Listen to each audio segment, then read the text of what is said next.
Oh yeah, no, that's well, yeah, maybe this is another one of those tournaments where TheOne is gonna go secondaries the whole way because he was playing Link when I was on stream earlier.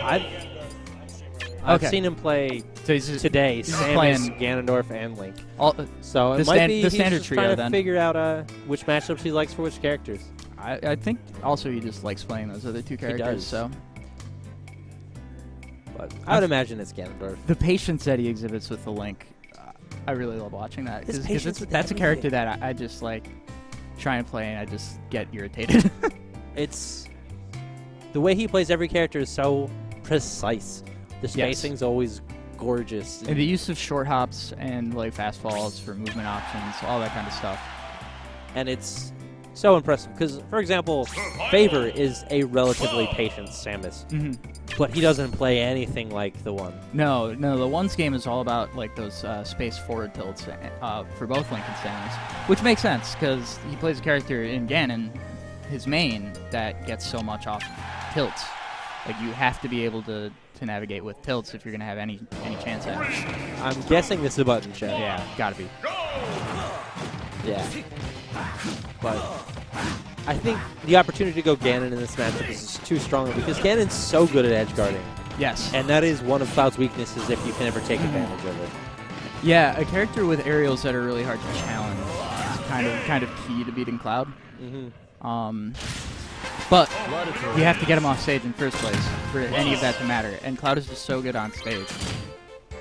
And especially with Limit, his air movement's so strong that if you get him off stage, half the time he can just drift back on anyway. Yep, but TheOne will be patient enough not to fall for the things that I think that trip most people up when you play Cloud. For instance, like the way that Dare auto-cancels. Right. And so you can't just grab and punish that. Like that is such a big tool for Clouds in the matchup.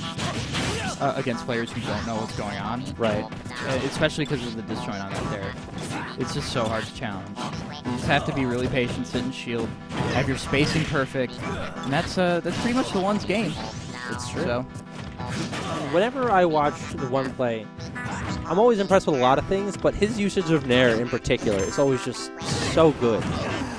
And just critical that Limit came in there for Jibca. He probably would have been dead.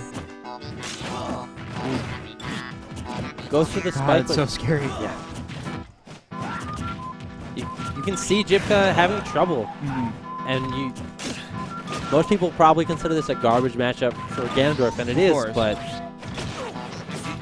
TheOne's just so good. If you ask Jibca about like the best way to deal with Cloud, or the most important thing when dealing with Cloud, is you have to maintain stage control against him. And that's what TheOne has been doing. The stock. The tech chase read with Wizard's Foot? He practically did it before the roll began. Yeah. So good by TheOne. It looked like it might have covered every single option. Except for maybe roll away, I don't know. Well, I thought he did. Or roll in, sorry. Yeah.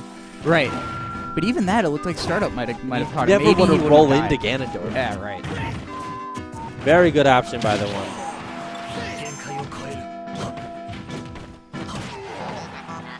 Yeah, like you said, TheOne typically very good at maintaining stage control whenever he plays anyone. That cross slash is huge, though. Erase all that rage. Jibca's still right in this.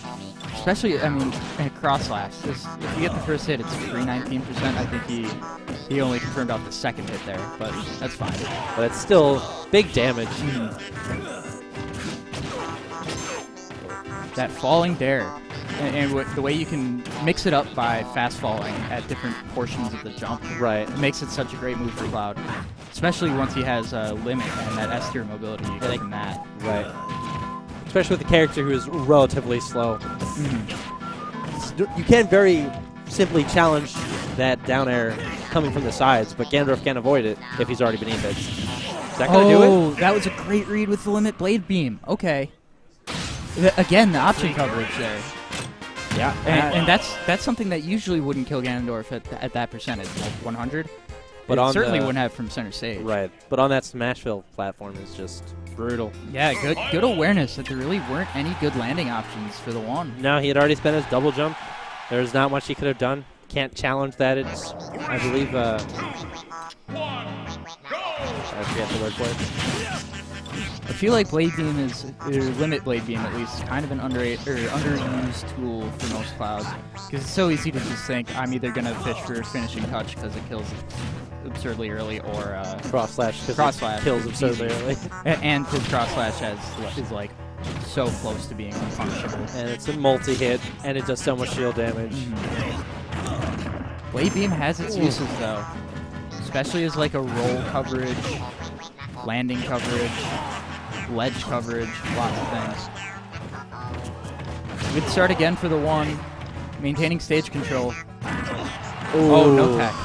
And that's essentially the one's offstage game, is run off an up air, and it is so good as Ganondorf. Right, and there's so many hits that up air can give you that work. Because if it waits long enough, you'll get the sort of horizontal hit, you can get the stage spike. Sometimes it's powerful enough to kill off the side.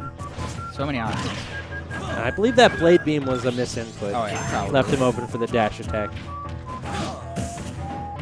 But as we've seen, this is kill percent with Limit Cloud. Especially if that gets near the edge of the stage. Ganon's up B pokes so far through the stage. And the one is so good at spacing it so that he won't go above the stage, but he'll still get the poke if he holds down. Oh, went for the Nair. Catches the jump off the ledge. Okay. Good stuff to Jibca. That was an impressive read. Very dangerous situation that whole time they were falling around the ledge. And you'll notice that Jibca, like, Ganondorf is a very gimpable character, but Jibca's not going to challenge it because Cloud has just as bad of a recovery, essentially. Misspaced it by just a little bit, and you end up eating a reversal that you made yourself, basically. Especially against the one. He's going to be ready for that up air or the Nair gimp. Oh, that up smash. Woo. I really appreciate the one's use of up smash. It's not egregious, but he'll throw it out when he thinks it could hit, and if it doesn't, it's not. Is that going to kill? Wow. Okay, no, okay, yet. good. Ganondorf doesn't deserve to die that early. That would have felt wrong. From center stage, basically. From right in front of KK slider. Let's never thought about how odd that is. He's just playing music to this bloodbath. Yeah. Oh, Ganon side. And that's why you don't go for the gimp on go one. Not on your last stock. That's what it looked like could have happened when Jibca took the first stock. Yeah. Because they were right in that sort of range where... That's true. Gotta be aware. Good stuff for the one. Always ready for the gimp or the Ganon side. Oh, yeah. The thing is, that was safe for him. If he had missed it, he would have hit the ledge. Yep. It's not like it was a read. So, gotta be careful, Jibca.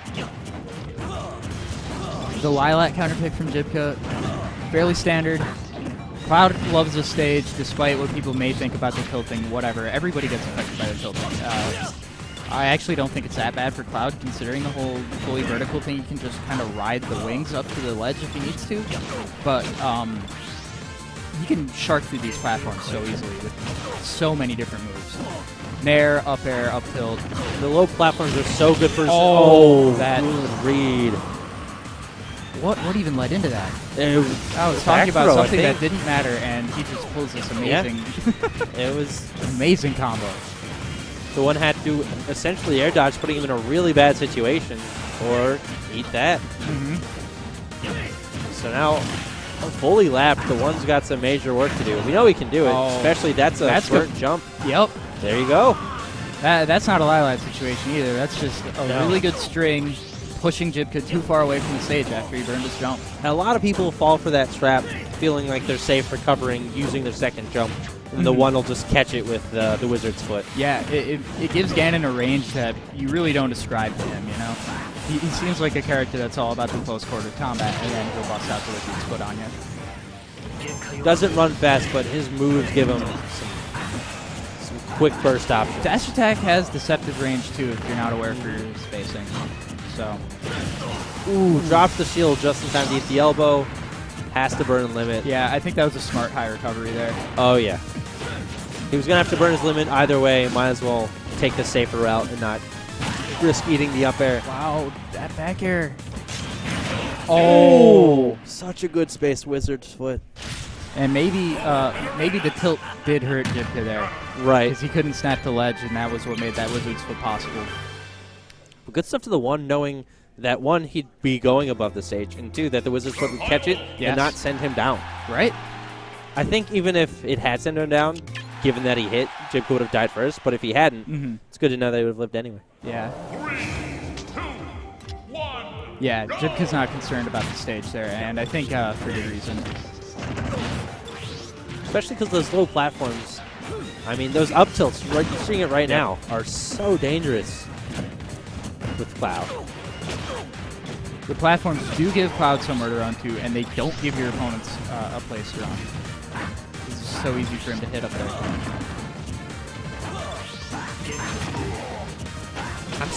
Just watching, I'm still just impressed with how fast Ganondorf looks. Oh, the options that he chooses, and it's only because of the so good. Yeah. Right. Nobody else makes them look like that. That's good recovery by TheOne. But is that jab into cross slash? Just to get him to drop shield, maybe? I think so. Yeah. Very slick. Such a quick move. Unnecessarily quick, some might say. And the mix-up with regular cross slash is so interesting because as soon as you see your opponent shielding the cross slash, you have an option to continue it, thinking that you're going to stop because you noticed that they shielded it or not. And you saw TheOne right there, ready to punish when Jibca went to shield or grab, and just ate the rest in regular cross slash. Jibca's gonna have to burn the limit. Nice use of the downward climb hazard, though. Good mix-up, because he had been recovering the center stage, and I think TheOne was ready to punish that if he did it again. And you'll notice Jibca very rarely uses the downward portion of Climb Hazard, and the reason being that if you ever do it on stage and don't snap, your opponent can get the spike hitbox, tech it, and then you get whatever punish you want. Yep. And while most players might not be able to do that, there are definitely players in the state who have done it to him to the point where he's learned to just not use that. For sure. But this is a great spot for Jibca. Most of his limit options will kill at this point. Just have to wait for Ganon to make a mistake. Oh, just a great air dodge by TheOne. I thought that was going to catch him for sure. One of the many times that being a fast faller helps a little bit. You saw TheOne pulling him back with the flame choke. You can control that a little bit when you get the grab, the command grab. So that was scary. The tilt almost tilted enough for him to fall all the way to the ground.